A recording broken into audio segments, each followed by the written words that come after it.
Girl, I had to drink to that one.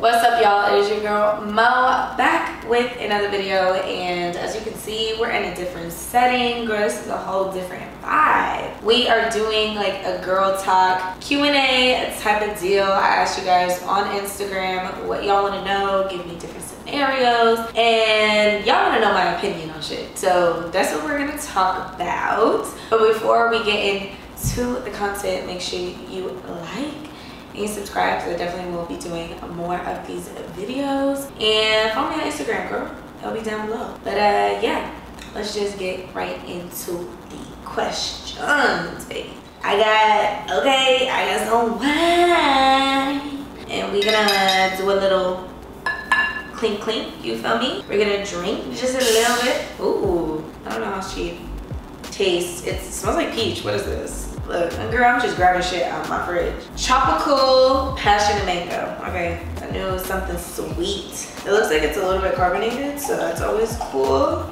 By the way, y'all, let me know if you like this setup. I don't know, I'm trying something new. I just felt like I wanted it to be casual and like cozy, so yeah. Alrighty, shall we get into the questions? This right here is good as hell. My mom might have just put me on. Wow. Okay, we're just gonna get into the nitty gritty. One of the first teams was, girl, we need advice on setting boundaries for broke men without feeling bad. What? You don't set any boundaries. You just don't engage with broke men. I also feel like it depends on where you are as a woman or as a person. Because in my mind, if I'm broke and I don't have my shit together, I'm not looking for anything. The only thing I'm looking for is ways to get my bag and to get my shit together. Do you hear what I'm saying? So if a man is trying to,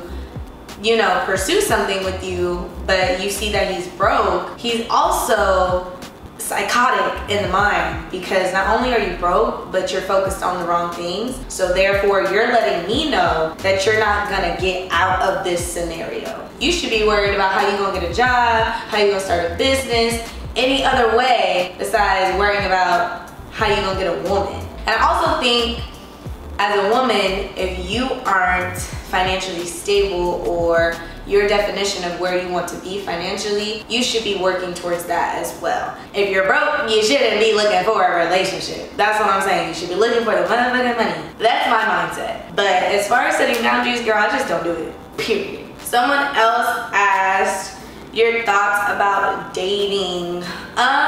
This is a very general question, but my mindset used to be like, oh my God, I'm dating to marry. Like, the person that I'm dating right now is gonna be my husband.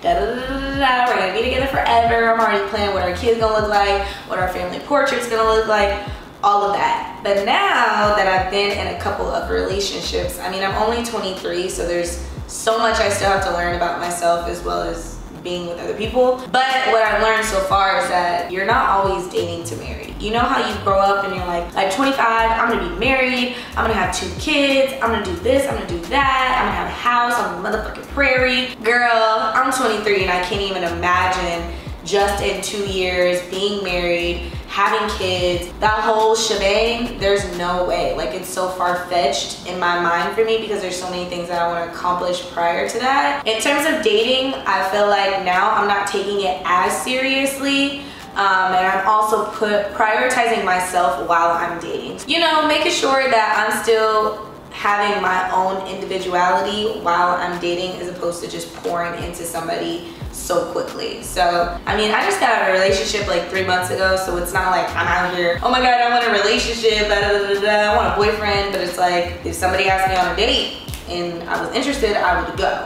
type thing. But I'm not like at the dinner table imagining my kids with him. You know what I mean? Yeah, those are my thoughts on dating. Someone asked, do you have a type in men or don't really have a preference? I definitely do have a type in men. I'm very, very picky, but I will say all of the things that I require in a man, I possess. If you're talking about in terms of like physical appearance, yes, I do have a type of like what I'm more attracted to frequently, but I'm open to dating men that don't look like my ideal type, if that makes sense. But in terms of like the person and the personality and the characteristics they possess, yes, I have a type and I'm not settling until I find that. So yeah. Someone said dating multiple people at the same time when you are young. I really can't speak on this because I've never done this. The thing about me is, like, once I find somebody that I'm interested in, I tend to like drop everybody else. So I'm not the type to date multiple people at a time because, for one,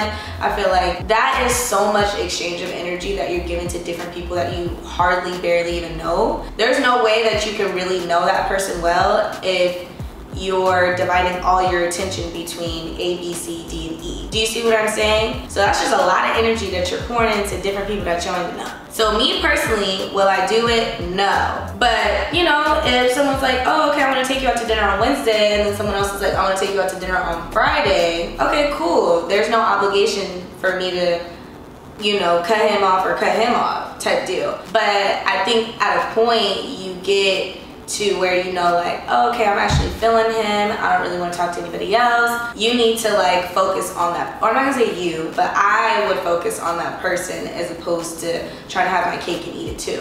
That's just too much stress and too much work for me personally. So if that's what you want to do, girl, I'm sure it's very fun and like exciting, but that shit will get draining after a while, I could imagine. Someone said, how do you get over your ex?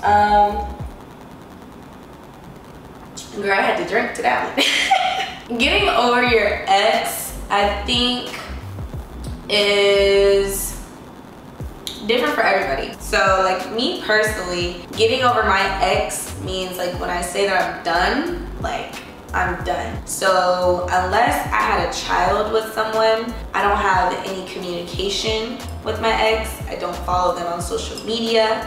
I don't have any pictures of them in my phone. I basically don't have anything that reminds me intentionally of that person. I'm not gonna say that as I go day by day that I don't have certain occurrences or listen to certain songs or hear certain jokes or watch certain shows or movies that will remind me of my ex. That's inevitable. But like intentionally surrounding yourself that reminds you about your ex is not going to get you over them at all. So I'm like someone that goes cold turkey. I'm like, I don't need to follow you. I don't need to see what you're doing.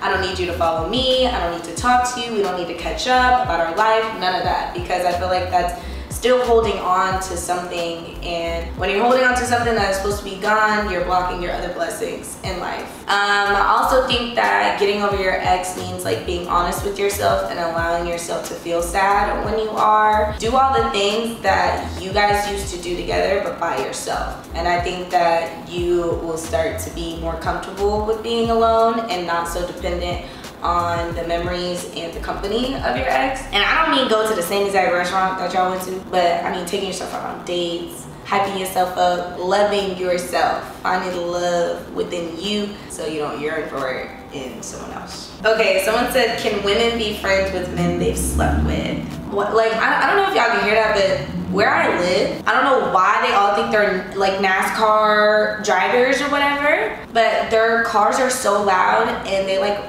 rumble the engine. Girl, it's so loud and it irritates me every day. Anyways, back to the question. I'm not personally. Reason being, I have a couple different reasons. I've personally found that like I can keep my own boundaries, but men don't know how to, okay? They'll start to say slick little things. If you start going on dates with other people, they'll feel some type of way. It's just never, there's always like a gray, like a silver lining. There's never like a black and white, like, okay, we're just friends, that's it. Like, you can't just be friends with somebody that you went that far with, to me, in my mind, without thinking of certain things when you see them, when you guys have conversations, when you guys hang out, whatever the case may be. So I don't have any guy friends that I've had any relations with just because I don't think that's appropriate for my own growth. Like, why would you keep that around? Like, you can find other friends. Like, you don't have to have this person in your life. And then also, moving forward, say you get a boyfriend or a girlfriend, that person, your partner, is not gonna be comfortable with you being friends with someone that has went that far with you. why hold on to it right now if you know that eventually you're going to have to move on and that person is not going to be comfortable with that? You're going to have to cut them off anyways. So why not just cut it off right now? Dead the issue. Otherwise, you'll be creating more memories and blah, blah, blah. And then when it's time to really cut them off because it's not appropriate, now you have to deal with all those emotions again, as opposed to just saying, yeah, we're not gonna, you know, do this no more, and we're also just gonna be cordial. We don't need to be friends, we don't need to be talking, we don't need to be kicking it, none of that. So I'm not having friends that I've had relations with. Like, no, I'm just not doing it. Okay, someone said how important it is to surround yourself with people that have good energy. I feel like this is something that I've had not a struggle with, but like an eye-opening experience like within the last year. I feel like lost a lot of like good friends that I had, or just like associates, acquaintances, like we've just fallen off because this is how I think, okay? I put in all this work for my self-growth in terms of going to the gym, I meditate, I journal, I talk to myself, I hype myself up, but then I'm surrounding myself with people who don't show me that same love or don't show themselves that same love and project their negative energy on me. It's just like very combative. Like, you want this great lifestyle and you want to become this great woman or man, but yet you have people around you hindering that. Because like I mentioned before, if you're holding on to dead weight or things that aren't for you, and that includes people, you're blocking other blessings from coming into your life, and you're also blocking a lot of self-development. What you consume is what you become. So if you're hanging around somebody and you guys have two totally different mindsets, you're positive, they're negative, but you're listening to them, they're like in your ear all the time, or they're doing things that don't align with like your journey, then you're eventually like subconsciously gonna question what you're doing. Oh, maybe I can slack off. Maybe I can think like this. Maybe I can do that because they're doing it. You may not be intentionally wanting to do that, but eventually I feel like it'll rub off on you. If you're on your shit and you feel like somebody else is intruding in that, girl, cut them off. Cut them off. I'm not saying that you just need to just like snip off the rip, you feel me? But if you've had conversations with them and you know you're trying to help them out and they don't want to help themselves, bye-bye. I feel like that's enough good questions for today. I have other ones, but I want to do more of these, so I'm gonna save them. I didn't finish my wine, y'all. I'm such like a lightweight. Like, I'm already feeling like, yeah, I got this way, yeah. The way, like, y'all, I do not drink. My body, I barely consume alcohol, so when I do, my body be feeling it and she be feeling good. But y'all, this is so good. My mom put me on. I'm gonna call my mom and be like, girl, hello, yeah, this wine good as hell, you know? Anywho, thank you so much for watching, you guys. I hope you appreciated some of my advice, or you listened to it, you agree with it. I don't know, let me know in the comments. Let's have conversations. Hope I was making sense when I was speaking. Yeah, make sure you like, you comment, and do subscribe, and I will see you guys in my next video. Deuces.